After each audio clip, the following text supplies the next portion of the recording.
Bueno, vamos a tomar un café. Hace tiempo que no tomamos un café.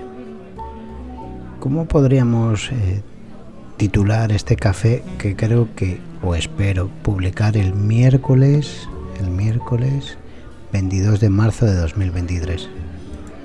Pues no sé cómo lo vamos a titular, pero me parece que es algo más que una tontería o algo más que una charlotada, hablando de la moción de censura, claro.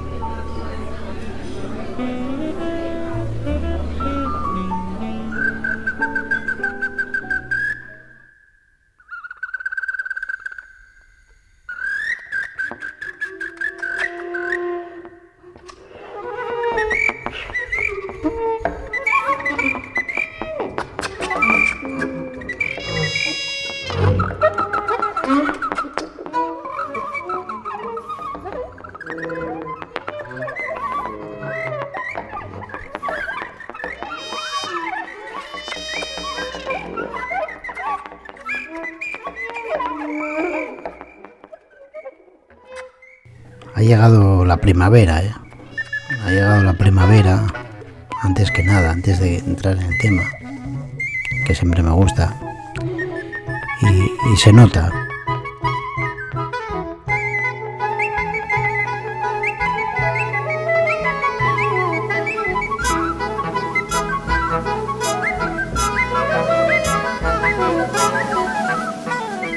Se nota, no es solo la fecha del calendario, es la luz especial esta que hay en estas fechas tan determinadas, al nacer de la primavera y también en el morir del verano. Es como si la luz se proyectase con una inclinación característica, pura geometría.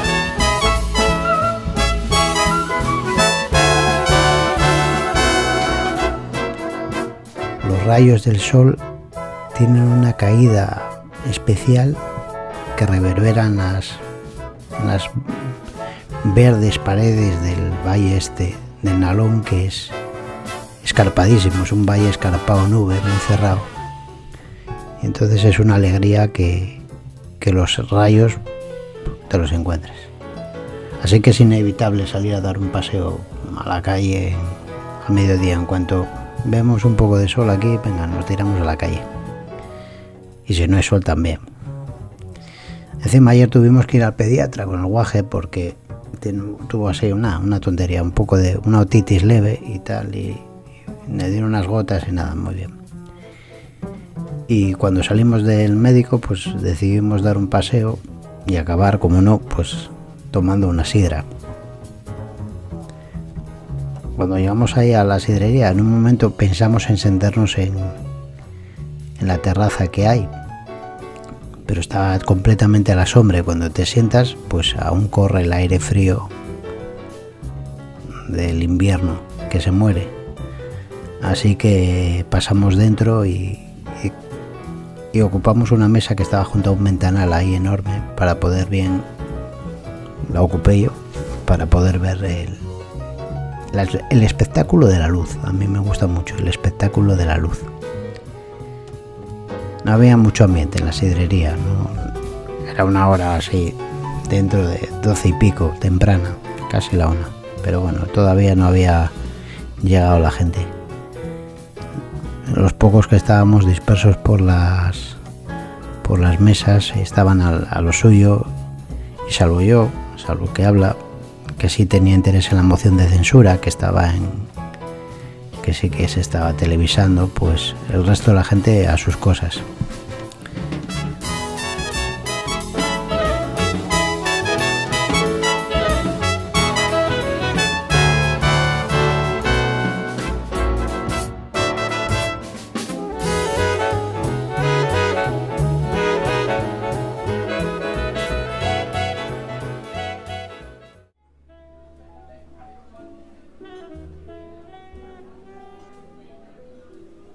Supongo que como yo soy un friki en esto de la política y no tengo nada que hacer, pues a mí el asunto es que me interesa.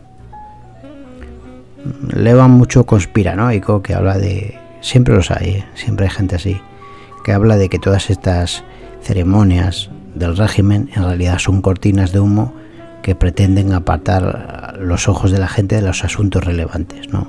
Dicen, nos ponen estas cosas para taparnos. Es algo que siempre tienes, ¿no? Que hay una especie como de sala cerrada con señores vestidos de negro que te ponen y es algo que te resulta cómodo. Dices, alguien está al mando, controla, y entonces te apartan la mirada de los asuntos peligrosos y tal. Pero a mí me parece que muchas veces no es así, que no hay tanta... Conspiraciones hay, pero que no hay una gran conspiración. Aunque no sé, no seré yo quien lleve a la contraria a estos amigos de la conspiración, porque ellos son unos fenómenos, lo tienen todo controlado.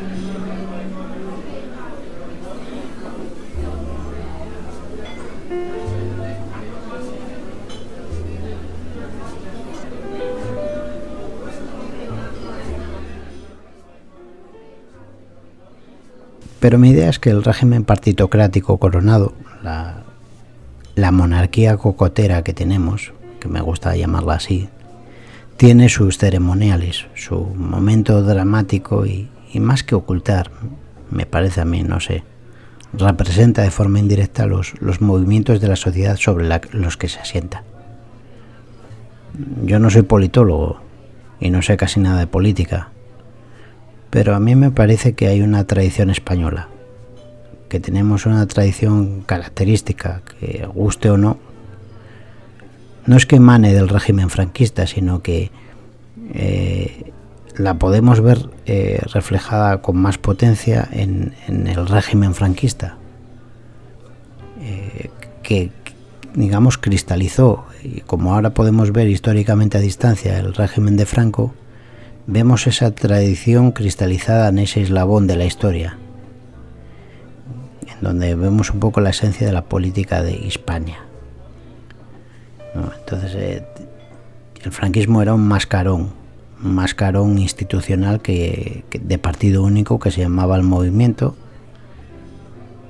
Era una especie de monolito institucional de propaganda, también de funcionarios.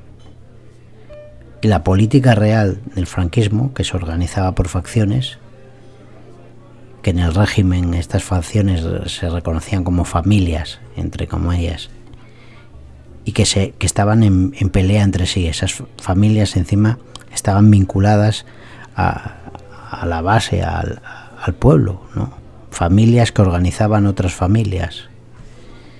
Y en esa pelea había un árbitro, como si, no sé, estás en un combate de boxeo, hay un árbitro. Y el árbitro, la autoritas, era Franco, como jefe del Estado y como el ganador de la guerra civil. A la gente, el mascarón de proa presentaba todo como monolítico, armónico, esa es la idea que se quería, pero no, había una guerra interna de familias, de intereses que representaban intereses contradictorios dentro de la sociedad. Eso es así, esto siempre será así. Esta figura del arbitraje, que es esencial, que es la parte esencial, yo creo, de la tradición hispánica, ya hablaré más de ella. Es como el rey en las obras de Calderón de la Barca. Es fundamental entender eso, porque España geográficamente, constitutivamente es así, es un país montañoso, complicado, que se divide en facciones y que además está muy cerrado en sí mismo, y entonces tiene que haber como un árbitro en este enorme ring que es la península ibérica. La transición modificó esto del mascarón monolítico, unitario, pero lo modificó de forma cosmética. Lo que era en realidad un trampantojo, que se presentaba como unidad armónica, pues lo presentó como una pluralidad de marcas electorales, pero como el movimiento, que ideológicamente en el franquismo no era nada, estas marcas electorales no son nada tampoco. Por mucho que se insista en que el PSOE es no sé qué, el PP es tal, no son nada, porque el sistema, el mecanismo de la partitocracia sigue siendo el mismo. Hay muchas marcas electorales, la principal es el PSOE, es cierto. La otra importante es el PP, y esas marcas electorales tienen jefes de partido monolíticos, jefes de marca monolíticos, que entre esos 4 o 5 jefes funcionan como en el Estado franquista, o sea, al final es una unidad. Y la guerra política se da entre esas marcas electorales, dentro de esas marcas electorales. Hay familias políticas en guerra, que ahora ya no se conocen como familias políticas, ahora las denominan los periodistas corrientes políticas. Este es el eufemismo. Las corrientes políticas en la democracia han mutado. Si antes las familias, por ejemplo, franquistas se vinculaban a la sociedad de un modo u otro, ahora estas corrientes funcionan como lobbies de poderes exteriores. El pueblo, en cierta forma, se vincula a las marcas electorales que son generadoras de clientelas. Es decir, tú te compran las marcas electorales para que aceptes el régimen. Antes en el franquismo no era así, no te compraban. Se gestionaba de una manera oscura, lo que era evidente, que no había una unidad. El franquismo era presentar una unidad armónica, que no existía. Y ahora lo que se trata es presentar una pluralidad que tampoco existe, porque resulta que detrás del trampantojo de la partitocracia están los lobbies y las corrientes políticas vinculadas a poderes extranjeros. A mí eso es lo que me parece, ya digo, yo no tengo ni idea. Pero lo que es más importante, el detalle fundamental, es que aquí el rey ya no arbitra. El rey modera la guerra feroz y oculta de las corrientes, de las facciones. Y esta es la esencia de la monarquía que yo llamaría cocotera, ¿no? La monarquía cocotera es como la república bananera. Y quitando 2 o 3, yo creo que toda Europa es un conjunto de repúblicas bananeras o monarquías cocoteras. Son partitocracias que están bajo el poder de un imperio o que son sometidas a varios imperios. Claro, yo desde mi singularísima posición política que hemos ido ahí configurando a lo largo de hilos de Twitter, pues yo estoy en contra de la monarquía cocotera, pero no estoy en contra de la monarquía. Yo estoy esperando que se instaure una monarquía neobarroca arbitral, ¿no? Que vuelva el arbitraje, que el rey deje de moderar y sea árbitro. Un poco lo que me lo decía un tuitero, decía, bueno, el rey arbitró en el año 17, pues sí, un poco así, que el rey arbitre de verdad. Y para eso tienes que deshacer la estructura de la partidocracia.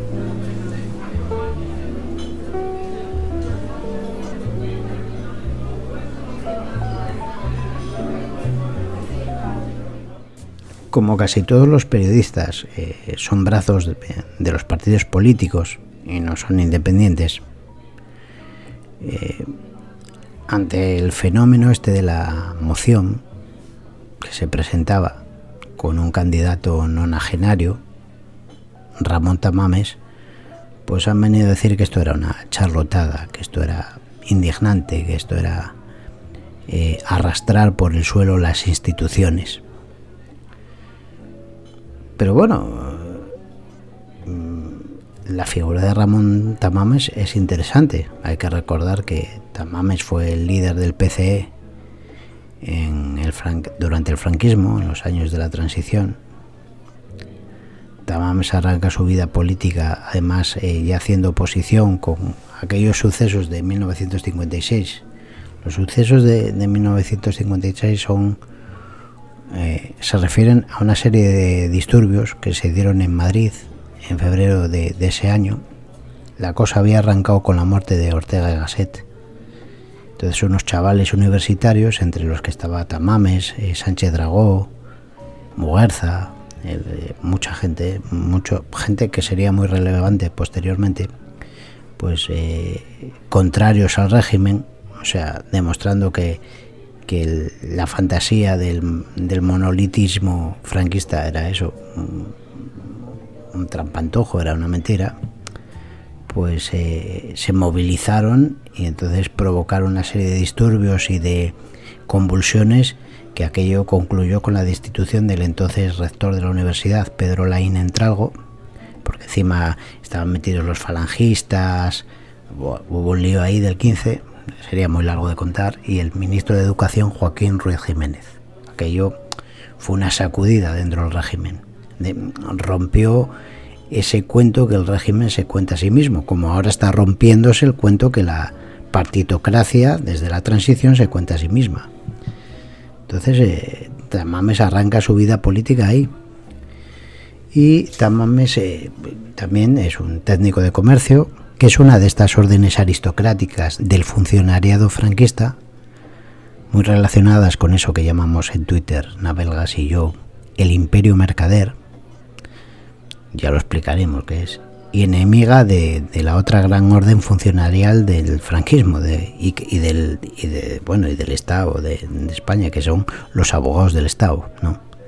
Ahí tenías los técnicos de comercio y los abogados del Estado, eran dos ramas funcionariales con un poder impresionante, que estaban en una pelea brutal ya desde eso. Nuevamente el mito del monolitismo franquista, de la armonía franquista, pues otra vez roto.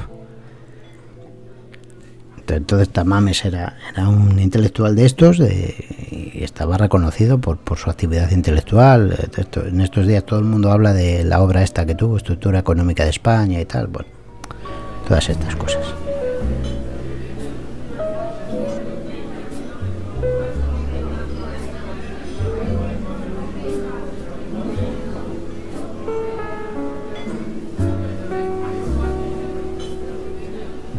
Como siempre, Juliana, que es un zorro de la prensa, es uno de los tíos más listos. Ayer por la mañana, cuando arrancaba la moción de censura, publicó un aspecto de la vida, un artículo sobre un aspecto de la vida de Tamames, que a mí que es de lo que más me gusta, y que se refiere al momento en el que él abandona la política activa, la política institucional, podríamos decir, pero no la real. Porque Juliana recordaba ese momento de su vida en un artículo, ya digo, esa misma mañana, que lleva por título El sindicato del crimen.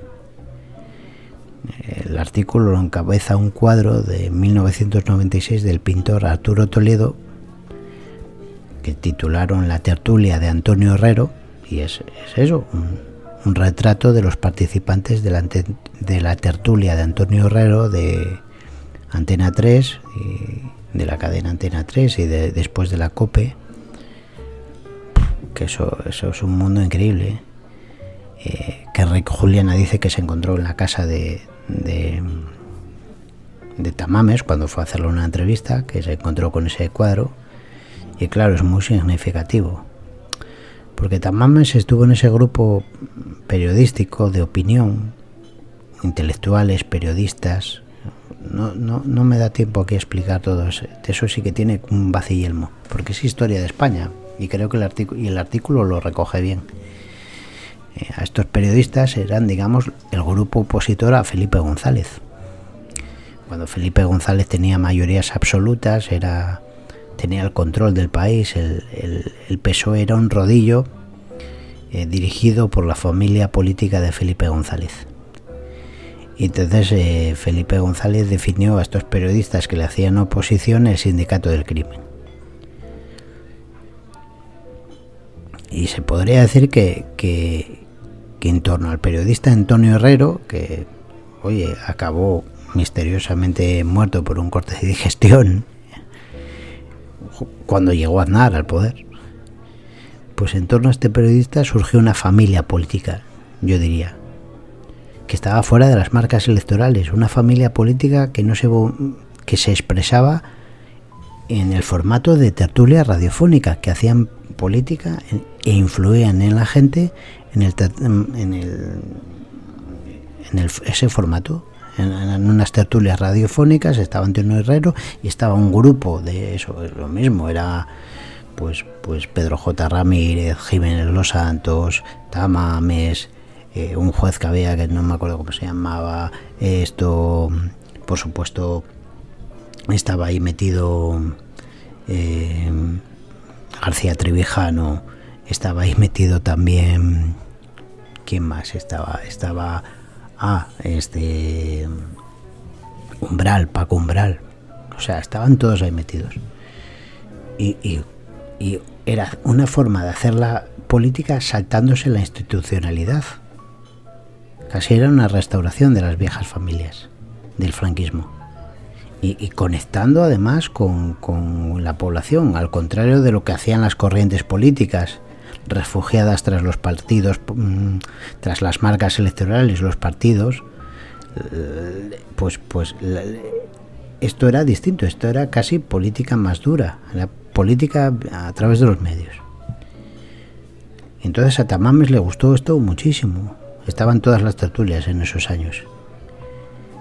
Y yo creo que él siempre planteó, yo recuerdo que en una tertulia de Antena 3,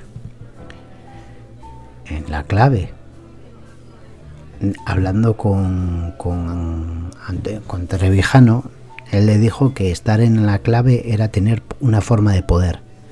Y Trevijano dijo, no, tener poder es tener acceso al BOE, publicar en el BOE. O sea, estar en una tertulia. Dijo, no sé, la posición que planteaba esto Tamames era, oye, no sé, porque yo creo que estar aquí con estas cámaras enfocándonos y con la gente viéndonos modula su opinión, una idea gramsciana del poder. Y yo al principio estaba a favor de Trevijano, pero claro, Trevijano era un idealista de las formas políticas puras. Y a mí me parece que al final Tamames era el que tenía la razón, es un viejo zorro. Lo que siempre le gustó fue eso, fue influenciar en la masa social y que eso pudiese tener una correlación para subir, para ascender a los cuerpos de representación política. Por eso que una figura como Tamames, con todo ese bagaje, aparezca en el Congreso con 90 años, ya anciano y tal, ya es disruptivo y ya es irritante para toda una estructura política que está acostumbrada a eso. No, curiosamente, es más disruptiva que la aparición de Pablo Iglesias. Pablo Iglesias ahora mismo lo que se quiere hacer es convertirse en un Tamames. O sea, Pablo Iglesias está convencida de esa tesis, por cierto, es así. Pablo Iglesias piensa exactamente lo mismo que Tamames de la política y cree que la política se hace en los medios de comunicación, quiere hacer política real, quiere influir en la gente y transformar a la gente, porque los políticos profesionales, pues ellos gestionan sus lobbies de interés, después usan los partidos en los que compran a la gente, la compras y ya está, y eso ya influye, pero no, Pablo Iglesias quiere cambiar eso. En ese aspecto son dos especies de revolucionarios, creo yo. Y claro, ya digo, esta entrada de Tamames en el Congreso así, pues es un punto disruptiva y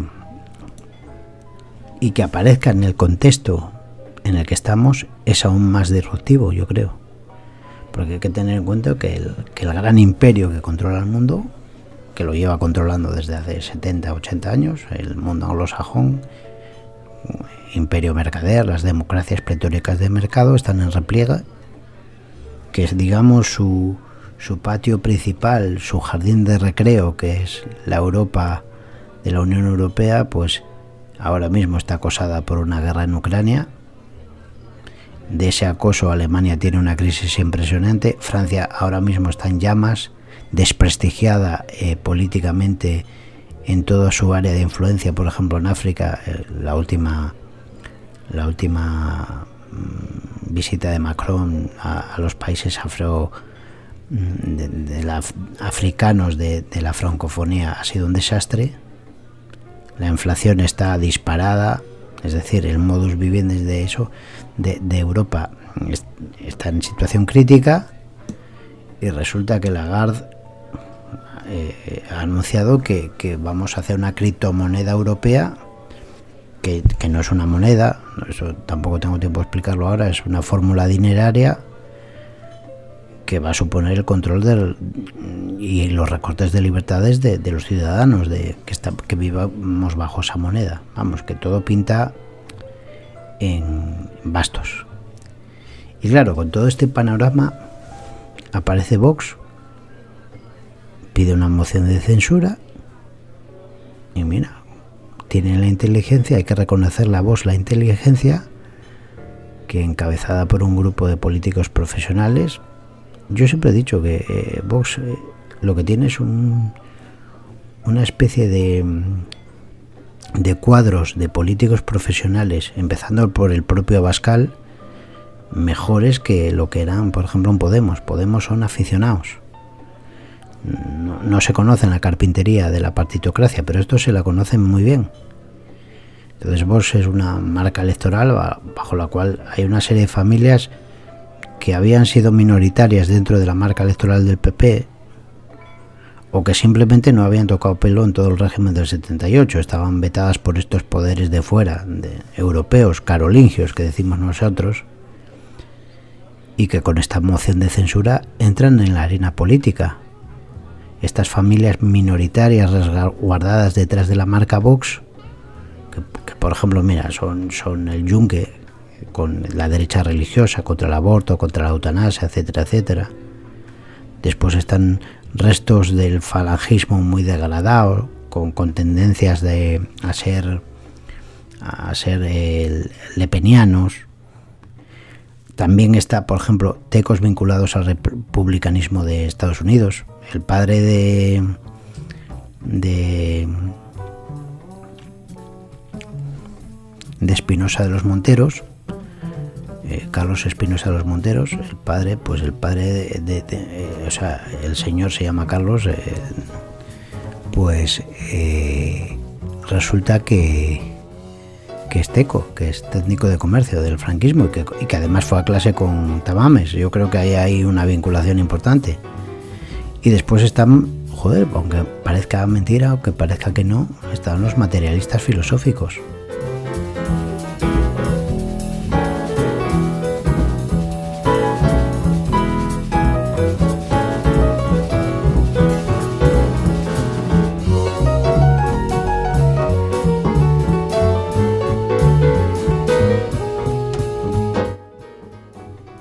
Yo he visto la moción y a mí me ha parecido que la moción ha sido un éxito, porque ha abierto la puerta claramente a que haya posibilidad de que estas familias se sienten en sillones ministeriales en el próximo gobierno, para disgusto del Partido Popular, cuyas familias están muy cercanas a las del PSOE. Ahora mismo están en uña. Entonces eso es muy interesante.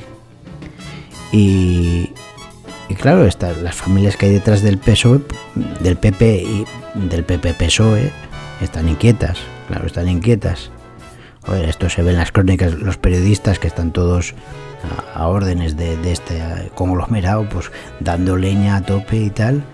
O por ejemplo el discurso de Aitor Esteban, el del PNV, iba a poner un corte, pero ya llevo tanto tiempo hablando que lo dejo.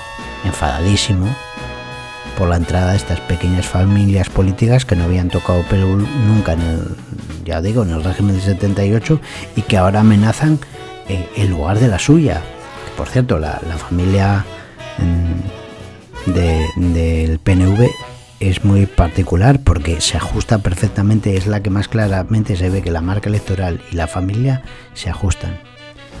Entonces el PNV, tan debilitado por la aparición de Bildu, por su conexión con el podemismo, etcétera, etcétera, eso es complicado. Bueno, y ya digo, los carolingios, que son estos valedores de las corrientes, tras las marcas electorales, están ya en unos apuros enormes por la presión de Rusia, de China, del propio Estados Unidos. Así que veremos en qué acaba todo esto en la península ibérica, pero parece que la cosa está entretenida. Y va a estar entretenida. Pero yo no aburro más con mi disertación, como diría Bellido Morillas, sobre lo que he visto de la moción de censura, que es para los que nos entretenemos con estas cosas. Para los que no les gustan, pues habrán cortado esto hace tiempo. Bueno, nada más. A ver si hago otro cafetín otra vez. Venga, hasta luego.